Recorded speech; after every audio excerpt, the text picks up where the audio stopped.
Hi, it's your boy YP Fed and welcome to my YouTube channel. We'll be talking about the 5 essential things that you'll need for your drawing. But before we get into that, I would like to share with you my journey on how these 5 materials have helped me out throughout the years without spending much.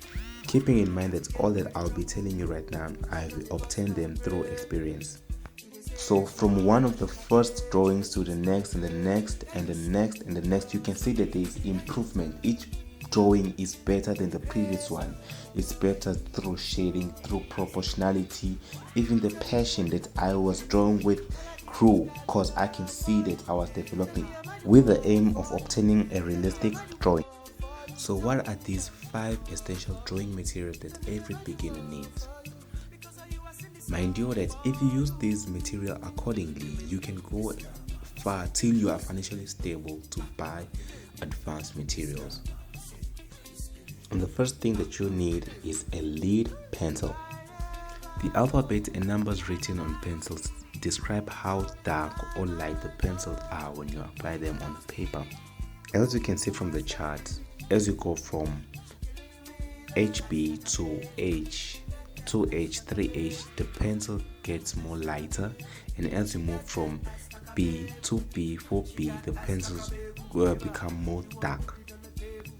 With the help of this pencil, it's become easy for you to show out the reflection of light on the object that you are drawing, because the balance between the dark and the light side of your drawings bring life to your drawing.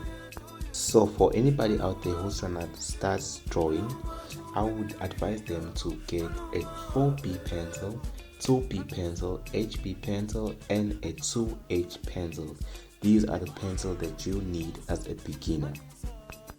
The second most important thing when you're drawing is paper. When you choose your paper, the paper shouldn't be too hard and slippery or heavy, and also it shouldn't be too soft, for your drawings wouldn't come out in a way that you want them to come out. Next up is the ruler. For me, the ruler is one of the most important material. I have used the ruler to draw grades. Grades is one of the methods that is used to obtain proportionality. It's easy and convenient in a way that you only need the ruler. You don't need a lot of other material. The app that I use for grades is an app that you can get on Google app. You simply upload your picture on the app and then you draw the exact same grades on your paper. Next up is the cotton bud. These I use for shading, but I mostly use the earbuds for shading. Throughout my videos, I'll show you the techniques that I use to obtain such results. And last but not least is the rubber. So I know probably thinking, so is that all? All you have to do is to stick around for the next video so that you will see how I get such beautiful results.